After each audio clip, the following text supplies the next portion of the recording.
beneficiary for $2 million COVID-19 relief fund. John Mikel Obi open to England return. NNL gets new chairman. Esports to sack board. Masvidal calls for rematch with Kamaru Usman. Dele Adenuga bids Israeli league goodbye, return to Kwara United. Iguavon eyes return to coaching. Again, on the foreign scene, Williams passes Arsenal's medical, and also we'll be looking at the Champions League and the Europa League fixtures. After this short break, we will be bringing to you all these stories. Stay with us, don't touch your dial.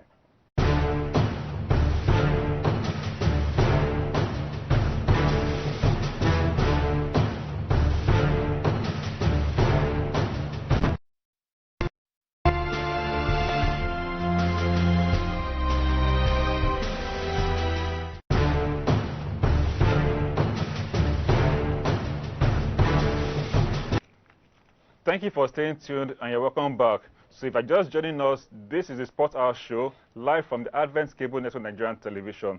So our first story today is on the NFF announces beneficiaries for the $2 million COVID-19 relief fund. The Sports Writer Association of Nigeria, that's one, the Supporters Club, as well as mascot, have all been captured in the breakdown of the planned distribution of these monies received by Nigerian Football Federation from FIFA, CAF, and sponsors. Following the devastating effects of the coronavirus pandemic, these funds are meant to serve as a booster for preparation ahead of the 2020-21 league season, as reflected in the communique issued by the NFF after the meeting on Monday. Now, the total sum disbursed is made up of $1 million. The $1 million is FIFA support for restarting the ball league, then $500,000 being FIFA's dedicated support for women's league, then $300,000 as cash support to his members association, and then $200,000 as a NFF support from sponsors funds. While the NFF committee, executive committee on Monday deliberated on important issues in Nigeria football, the highest decision-making body in the country also approved the breakdown of the planned disbursements. And so we are seeing now that the NFF is trying to ensure that our football gets back on track. And CAF, FIFA, and the sponsors, Coca-Cola, I think Nike also. Picnic is also involved. They've all supported to bring back our league. And we are hope to see that these monies are used judiciously by these bodies, talking about S1, talking about Supporters Club, talking about the mascot, talking about even the MPFL club side. But one thing is that the beach football was not captured in these relief funds palliative. Yeah, just to let our viewers know, NFF actually rolled out how they are going to distribute this money, but they have not officially released the money to the appropriate quarters. So at this point in time, we want the NFF not just to end here, it's for them to go ahead and release those money they have. At least now we are sure that the money has entered the NFF account. Of course.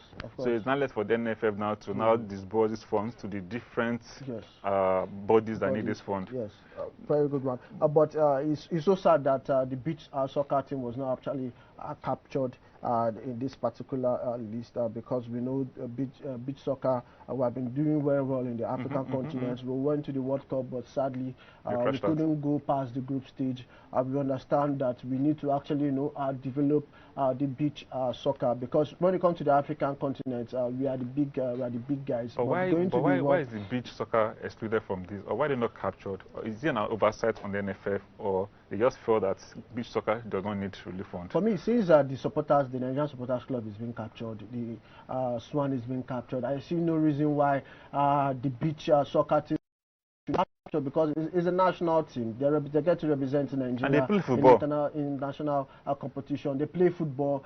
They even give us medals at the African continent. We qualified for the World Cup in Paraguay, but we couldn't, go beyond the group stage. It's just so sad that the NFF could not actually include the beach soccer team in that particular palliative. But going forward, I think this money is going to help our own league as we seek to start the league sometime September and October. That's hopefully, if our league starts, based on the past precedents. Yes, we're just praying for the federal government and the PTDF. They should see the reason why sports should.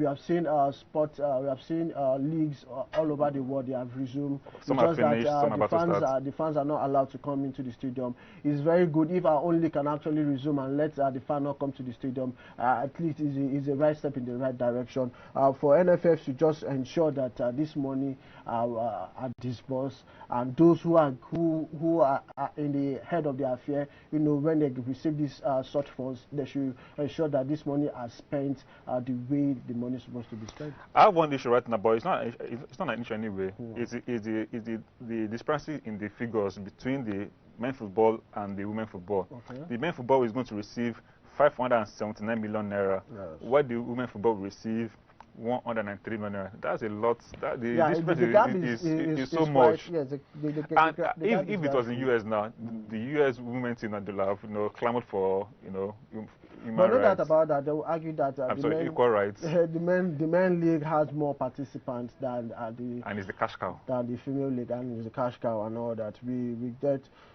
at this part of the world, we give most of our concentration to the men league. No doubt about it. We know the women league are still developing, even though we know that our women league have delivered more than the men counterparts. They've won so much AFCON titles more than the men. About 9 times or 10 times, if I'm not mistaken, right about champions. While we are 3 times champion. So it's actually it's actually needed that we should actually give that same attention that we are giving to the main league to that. But I'll not blame them. If you look at the women league, how many female clubs do you actually have in Nigeria? They are not up to the one playing at the league. I'm not sure they are not up to 20. They're not up to 20. Yes. So I will not blame them for not giving so much money, because we have very few. How many women are actually playing the football in Nigeria?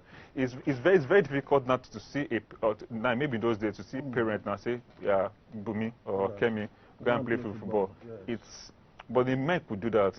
But over the time now, we are seeing that there's a shift in that line of thought, where more women are now coming into sports generally, and it is good for the growth of our economy. For women, for them to actually, for me, I won't advise them for them to actually pump more money to the women league, because it will encourage other leagues.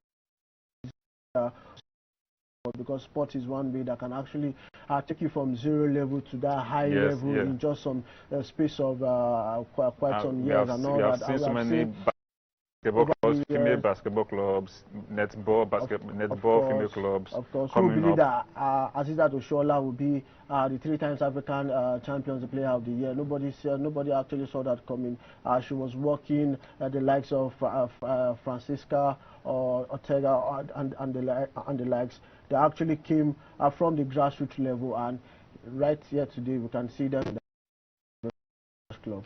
Okay, since talking about football, let's now go to where our former captain, that's Jomileko Obi, has left the door open to a return to the English football. The 33-year-old who won the Champions League with Chelsea in 2012 is currently without the club, having left Turkish side by mutual consent in March. Yes, and I quote, yes, there are interested clubs, and England is a strong possibility, and why not? Mikel to BBC Sports Africa. We are currently in talks with the clubs, and there's absolutely no hurry. I can only wait to see what happens. They refused to confirm or deny media reports in England linking him with newly promoted West Brom and the championship side. That's talking about the Stoke City. Mikel, who captained the Super Eagles to a 3rd place finish at the 2019 African competitions in Egypt, has played in Norway, in China, but achieved success in England with Chelsea. Now we are trying to see Mikel Obi back to. Yes, 33-year-old Mikel Obi getting to return to England. I think it's a good one for me. If West Brom can actually, sign him, I don't any Premiership, because we know the Premiership is the biggest. He's 3 years now. He has 3 years old. The likes of Ronaldo, they're in that 35, and he's Ronaldo is in a class on his own. Who said Mikel cannot be in class of his own? No, it's too late for him. It's too late for him to reach no, Mikel. Ronaldo's. And mind you, he has this experience when it comes to the Premier League. He has done that. He has won it with Chelsea. He has won the Champions League with Chelsea. He has won virtually every competition. His major success came from Chelsea. From England. So he has this experience. Him going to West Brom for me, it will actually boost the team's morale. At least there will be a senior player to tell them this is what you should do at this particular time and all that. So Mikel will be going to West Brom, to English Premier League. I think it's a good one for his career. He can actually go there, see how he can play for 1 or 2 seasons, and at the end of the day he gets to retire, and hopefully, who knows, maybe he can actually toe in the line which Frank Lampard has done. I'm become Nigerian coach. And become a coach in West Brom. Who say he cannot start a player coach? A player coach in West Brom. So I think it's a good one for him going to England. So we'll go to our big story, the next story, where NLL gets a new chairman.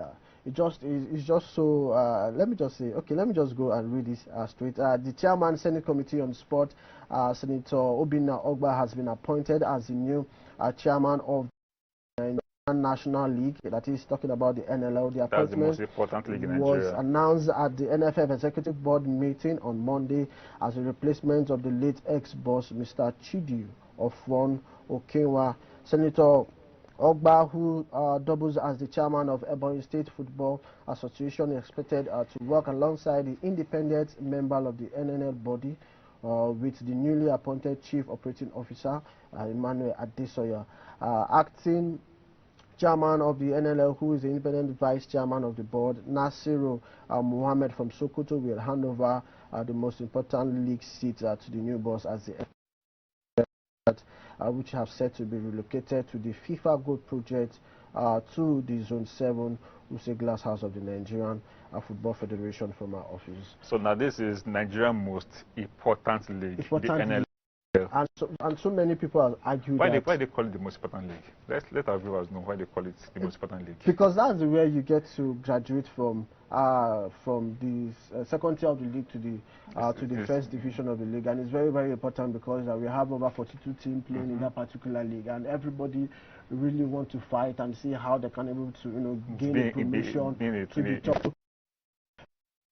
42 teams, just to tell you that a lot of competition will be actually going through in that only 3 league. teams. Yes. We make it to the that top shows that there is a whole lot of work to be done by all the clubs playing in that particular league. And some people actually argued that why would the NFF appoint Senator Obinna Ogba as the NLL chairman, knowing fully that he's the chairman of Sports Committee at the Senate, there could be interference. And also he's the FA boss of Ebonyi State. So I think so many people in some quarters say it's going to be a clash of interest.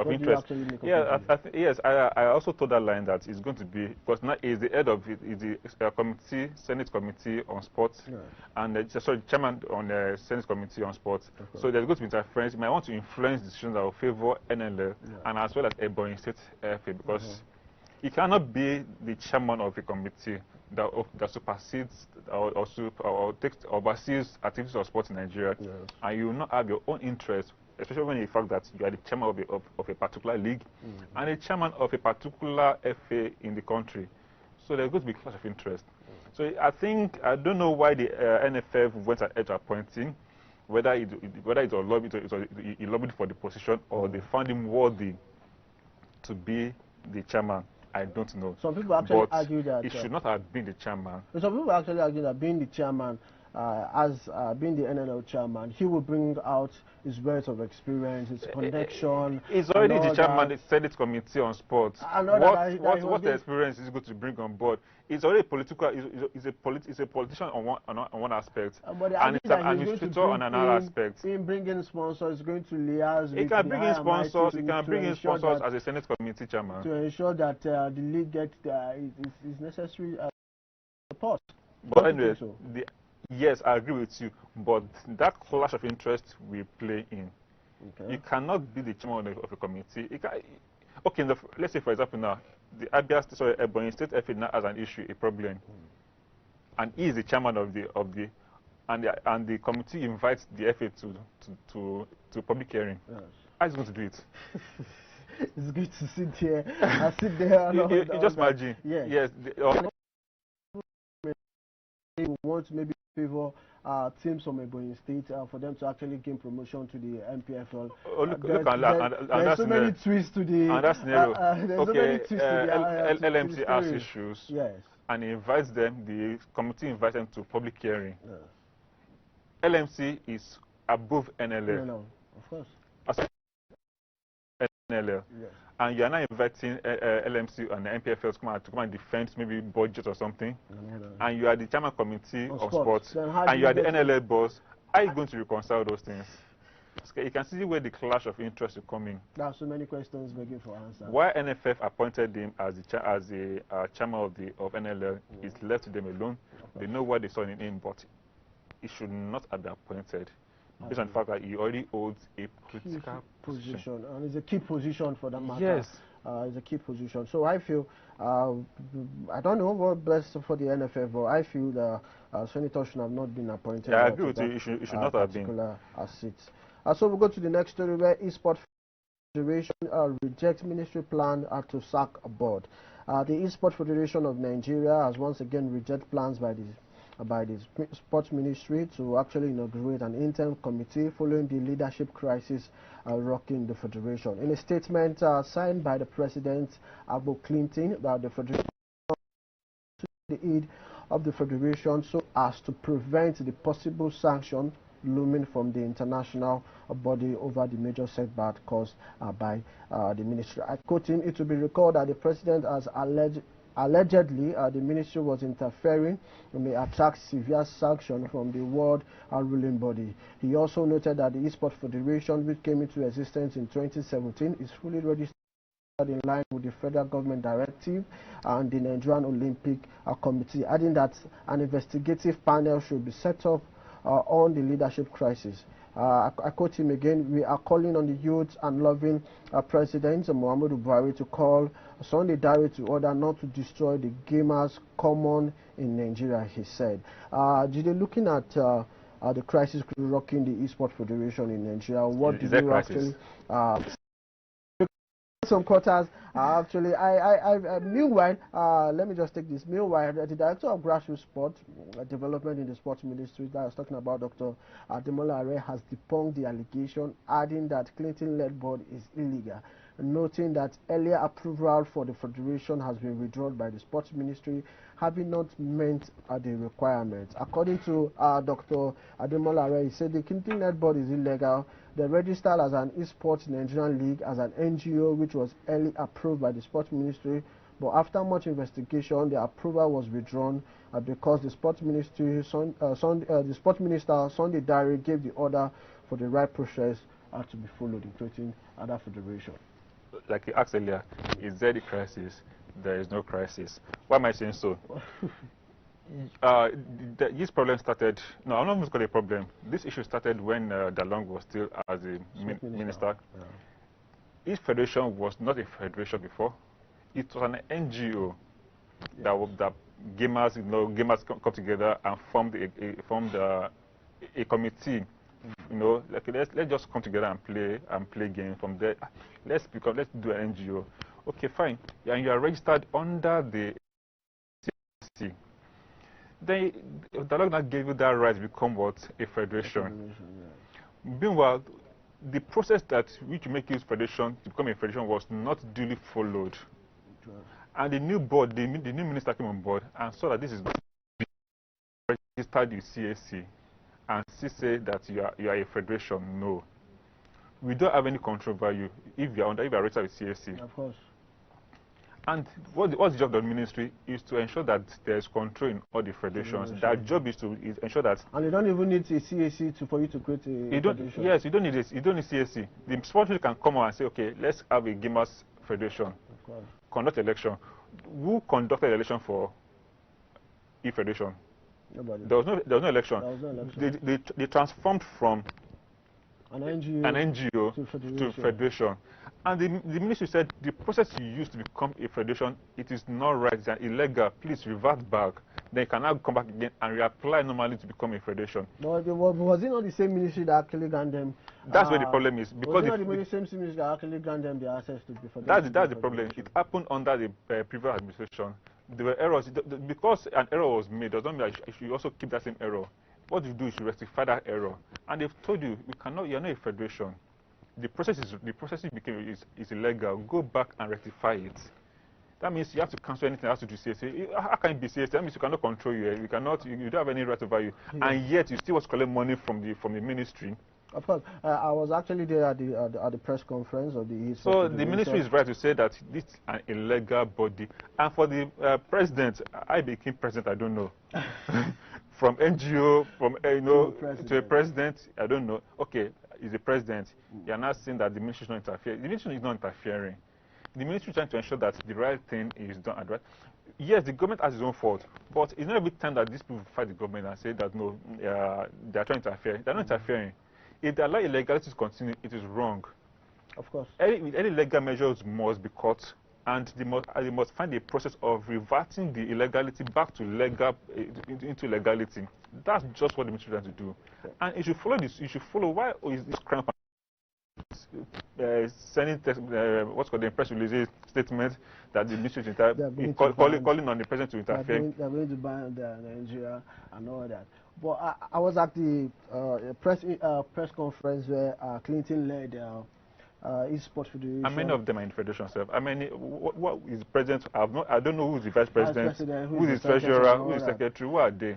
It was just actually that day. It was just 3 people that actually addressed the press that day, and when we get to hear from the side of Dr. Ademola Are, Dr. Ademola Are said that they actually called all parties because some group also in Lagos, them too, they were also claiming the leadership position of the Esports Federation of Nigeria, and also Abuja chapter, also Clinton-led body, they're also claiming them being the legal body of the federation. But the sports minister said, okay, they should go and see how they can call all the parties together and see how they can, chart a new course and see if they can able to create a federation, a proper that will actually follow the due process. But according to what Ademola Are said, that the Clinton-led fraction was called together with the Lagos guys for them to come to a round table and see how they can able to talk to themselves and see how they can able to produce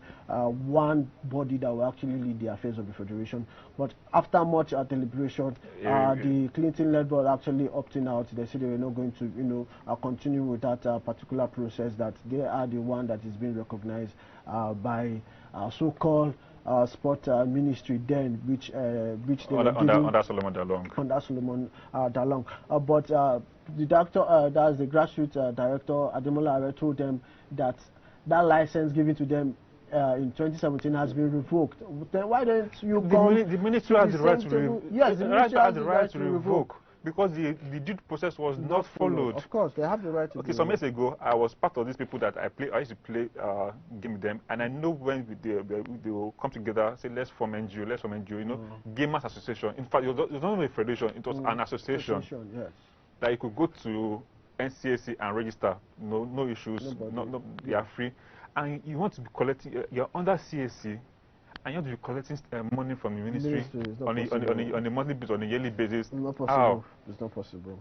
Okay, now if the ministry, now Clinton is saying that the NOC, the international body will ban us, fine, let them ban us.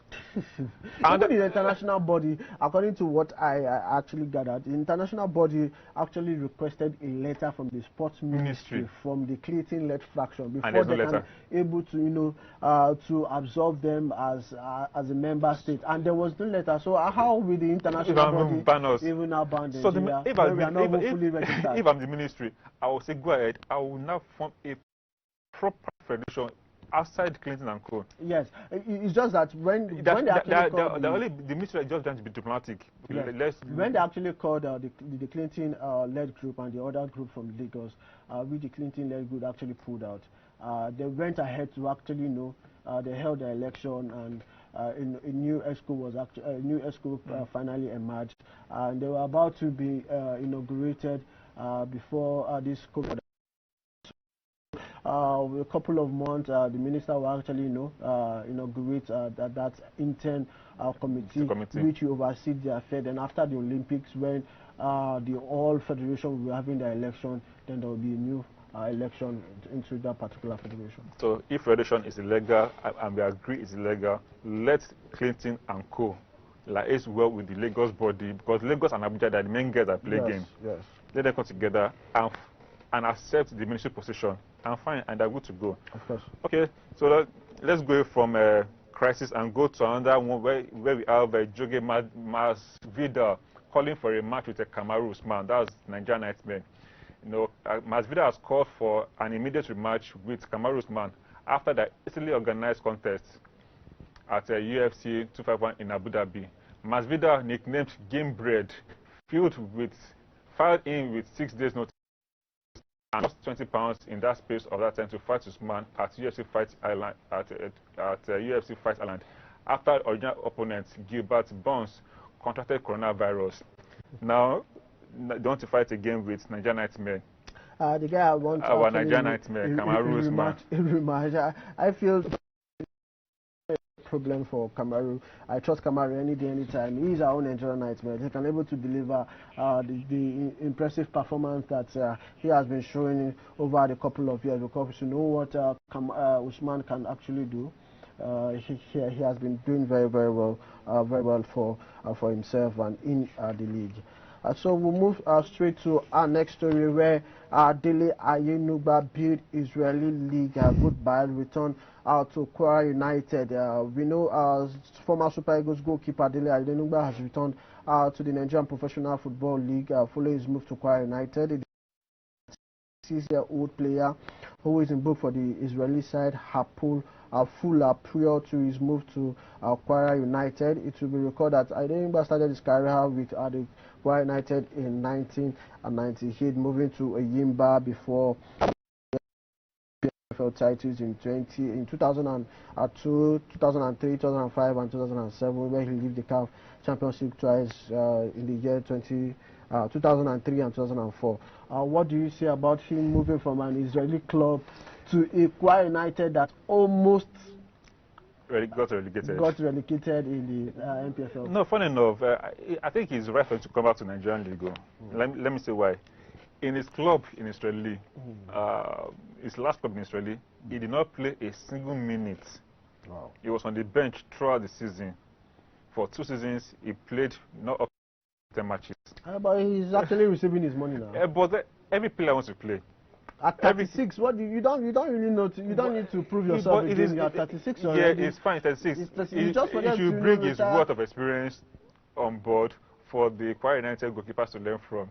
We have hold on first. We have seen Brazilian players go back to their Brazilian clubs. Okay. We have seen Ronaldinho with all this hype and everything going for Flamengo, so yes, to go and play. You know, so it's the same thing to Ayenuba, but just like in his own case, it's because he was going down as per no playing time in Israel, and he said, man, what am I doing in Israel? I've gotten the money I want. I've lived life. Are you sure that he has gotten all his money he wants? Who would not want to stay back in Israel? What is it? He has come back home to come and share his worth of experience with the players in the Nigerian League, and probably that will also boost. His major success was in Yimba in the MPFL. He went to Israel, though it did not make so much impact per se. No trophy. I think maybe 1 or 2 trophies, but we all knew him through Yimba. He followed the likes of Yama to Israeli, but Yama was more successful in Israel before going to France. Yes. But probably was trying to say that maybe from Israel he will enter main Europe, he will enter European League, but then he failed. So okay, what am I doing in Europe since I failed? Let me come back home. It's just that Vincent Yama has been the most successful for his club and also for country. It's just that it's actually good for Ayenuba anyway, for him to actually come and boost the Kwara United squad, because we know he has been playing well over the years and all that. So we wish him all the best in Akwa United, and hopefully he will make Akwa United stay in the NPFL League next season. He's a flying card, so he will help them out. Of course. So now let's go to our next story, which has to do with Eguavon, former Super Eagles coach Austin Eguavon, eyeing a return to the dugout soon. The former APS Zakynthos between September 2018 and February 2019. The 54-year-old told reporters that he hoped to be back in action soon. And I quote him, "I hope to return as soon as possible because I'm itching to come back. But hopefully that happens as quickly as possible. I will still do things my way. The only problem is Eguavon doesn't want to go to do what they ask him to do, but I will do it my way. And if I don't do it well, you can hold me responsible." I like that. I think that's the major problem in the NPFL. I like that. Because so many coaches want to actually come to the league and coach, but the forces in those clubs will not even allow them to actually perform. Yes. Perform very well, because they will tell you that you have to use this particular player, you don't have to use this particular player. He last coached the Sunshine Stars in 2017. That was his last MPFL local job. Of course, and news making the round now. Eguavon has been linked to Eyimba, who actually move to Eyimba and be Eyimba's next coach for the next season. And I like the fact that he's saying, "I will do it my own way. If they agree to my terms, maybe I have seen a Jose Mourinho of our football. You know, he cannot dictate to me what I want. Of course, I'm the coach. He's a coach. If I feel. Yeah, you if have to allow I him pass. do the work. So let's just go to the foreign scene where Williams has passed Arsenal medical. Arsenal set to announce the signing of William from Chelsea after he passed the medical at the club on Monday. The Brazilian will make a switch to the Emirates on a free transfer as Mikel Arteta look to strengthen his side in the transfer window. Williams will become Arsenal's first signing of the summer. He's set to pen a 3-year contract at the club. The 32-year-old wrote a hard-wrought statement confirming his exit from the Stamford Bridge at the weekend. The signing of Williams is set to be announced this week, and his medical passed at the Emirates. What do you make of Williams going to Arsenal? Is it a good signing for Arsenal or not? First and foremost, it's Chelsea loss, and it's Arsenal gain. So it's a good signing for Arsenal. Even though he's 32 years old, yes, it doesn't matter. On the field of play, he's still very active, very active, agile, and he's a strong Brazilian. Yes, he has a lot of experience. He has won the Premier League, the FA Cup, the Community Shield with Chelsea. I think him coming to Arsenal will actually boost the squad. So, and he's going to motivate or be like a father figure to young players in Arsenal team. Of course. He might not start every game. Of course. But he's got he has a role he will play. I think I see something in him. He's still very much agile. Yes, he's not old. I will pick a Williams ahead of a Pepe for me. Maybe Pepe can learn from him. Yes, how to actually be decisive with your last ball. Because Pepe has that issue with he just like Vinicius of Real Madrid. Yes. They lack that. He's very good with the ball, but when it comes to the finishing and aspect, they lack that finishing. You still need to work William can, boy, this is how you do it. This is how you do it. Yeah, and if you sign 3 years contract, it's fine. It's good. It's good to go. By the time they take a contract, it'll be like 35 years, and he has go back to Brazil and go and play again. So now let's go to Champions League. Yesterday night was a very interesting night where we saw Atalanta. Those guys really impressed me. This is their debut, their first season in Champions League. They've been playing attacking football all season, and they nearly, they fought with Juventus to win the Serie A. But then God just saved them. But I felt Atalanta, what really actually worked against them yesterday was lack of time management and inexperience in the Champions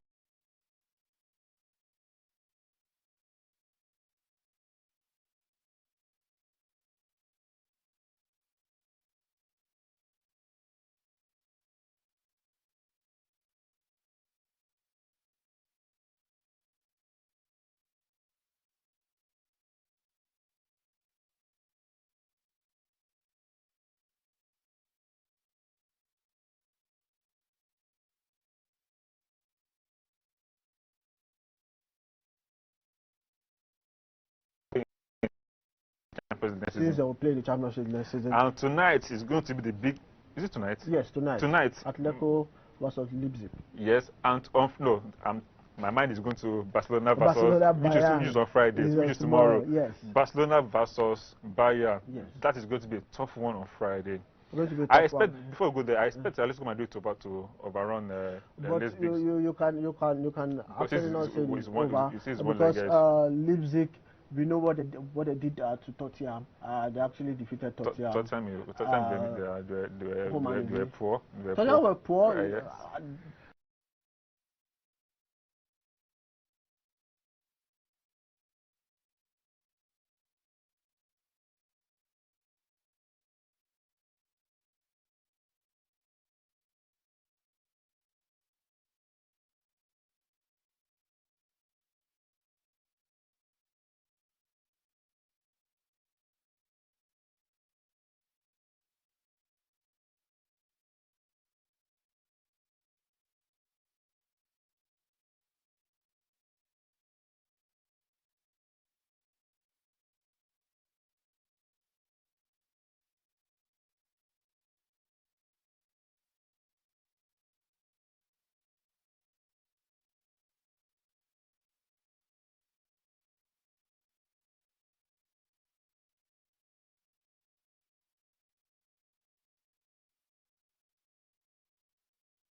Messi just actually, get to even deliver the day, and the likes of Suarez.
Acts 17, verses 10 to 12, the Bereans, they will listen to Apostle Paul preaching the gospel. They will accept it. But after that, they will go back home and search the scriptures to find whether what Apostle Paul was saying is true or not. So be like the Berean Christian. As you are watching these programs, we want three things to be open in your front. One, your heart must be open to God.